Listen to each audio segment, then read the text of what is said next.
ویدیونوار سر میکنیم تا آخر تماشا کنید. نرخ خونه ها سر میشوند ای 95,000 سومون. یکم خونه فروشی در نوحه رودکی. 6 سوتیق زمین 3 در خونه آب سوید در نزدیکش است. حجتاش 100% است. کوخنی بانیا حجت خونه هم دارد. خونه را سراچ فروخته می شود.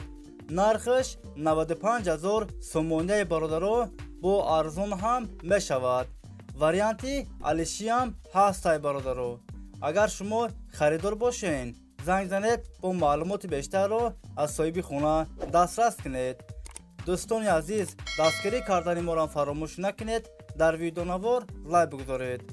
یک روز پس یا 2 روز پس ویدیوی نوی خونه فروش می شود.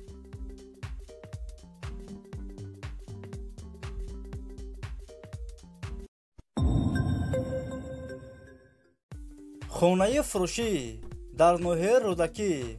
3 سوتیق زمین 5 در خونه آب و سویتش هست. حجتاش 100% است. گردش محکم است. ریموت خونه ها زمانوی. کوخنی بانیا حجت خونه هم دارد. خونه را با همه چیز چورش فروخته می شود. نرخش 190,000 سومونی برادرو با ارزون هم می شود. اگر شما خریدار باشین زنگ زنید با معلومات بیشتر رو از صاحب خونه دسترس کنید.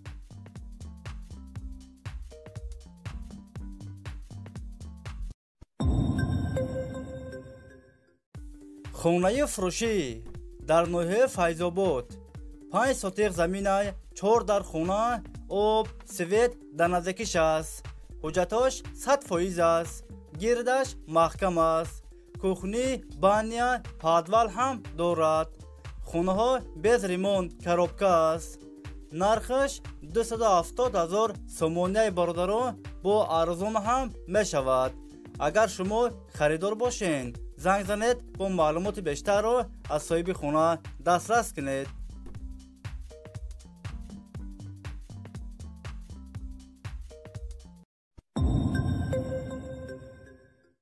خونه فروشی در شهر توسنزاده 4 میکرورایون. 2 خونگاه کوارتیره در 3 آشانه قرار دارد. 55 کوادرات متر نوسترویکا است. خونه ها با ریموت زمانوی تامین است. آب و سویتش هست.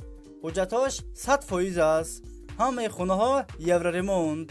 خونه در نزدیکی مکتب روی کلون در نزدیکش است. خونه را با همه چیز چورش فروخته می شود. نرخش 270,000 سومونی برادرو با ارزون هم می شود. اگر شما خریدار باشین زنگ زنید با معلومات بیشتر رو از صاحب خونه دسترس کنید.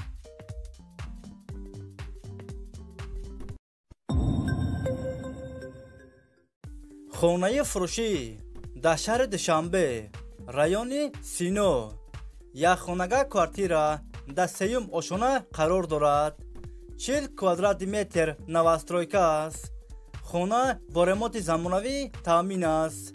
آب و سویتش هست. حجتاش 100% است. خونه در نزدیکی مکتب روی کلون در نزدیکش است. خونه را سراچ فروخته می شود.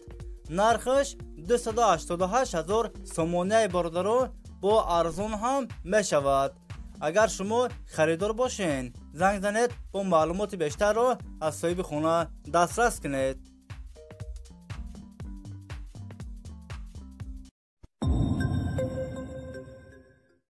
خونه فروشی در شهر وحدت.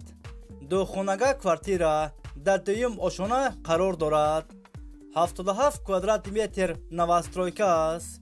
خونه ها без ремонт коробка است. آب و سویتش هست. حجتاش 100% است. خونه در نزدیکی مکتب روی کلون در نزدیکش است. نرخش 290,000 سومونی برادرو با ارزون هم می شود.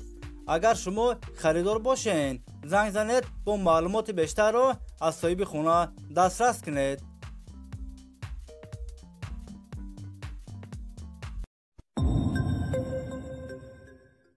خونه فروشی در شهر خوجند.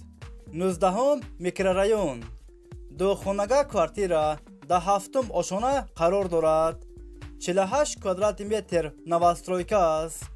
خانه ها با رمونت زمانوی تامین است. آب و سویتش هست.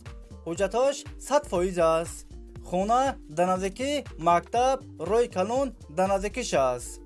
نرخش 233,000 سومونه باردارو با ارزان هم می شود. واریانتی کردیت هم هست باردارو. کردیت 3 ساله.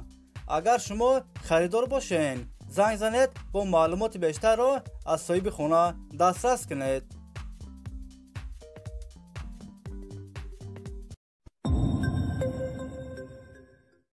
خانه فروشی در شهر حصار. دو خانگاه کوارتیر در 12 آشانه قرار دارد. 58 کوادرات متر نوسترویکا است. خانه ها без ремонт коробка است. آب و سویتش هست. حجتش 100% است.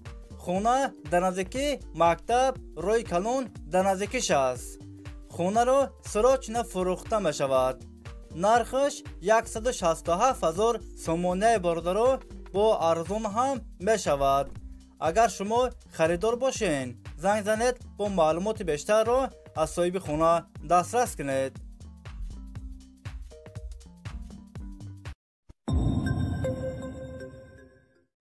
خانه فروشی در شهر خوجند. 13 میکرورایون. یک خانگاه کوارتیر در 3 آشانه قرار دارد. 39 کوادرات متر نوسترویکا است. خانه با رمونت زمانوی تامین است. یورو ремонт. آب و سویتش هست. حجتش 100% است. دومی 5 آشانگاه. خانه در نزدیکی مکتب روی کلون در نزدیکیش است. نرخش 200,000 سومونه باردارو با ارزان هم می شود. اگر شما خریدار باشین زنگ زنید با معلومات بیشتر رو از صاحب خانه دسترس کنید.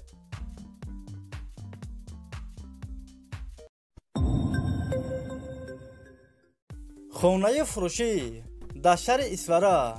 3 خانگاه کوارتیر در 4 آشانه قرار دارد. 80 کوادرات متر. ремонт خانه ها زمانوی. آب و سویتش هست. حجتش 100% است. خانه در نزدیکی مکتب روی کلون در نزدیکیش است.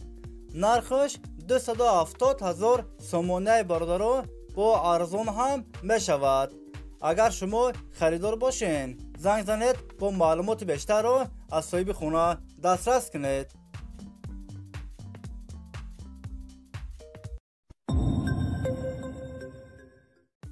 خانه فروشی در شهر باختر قرغن‌تپه. 5 ساتق زمین 5 در خانه آب و سویتش هست. حجتش 100% است.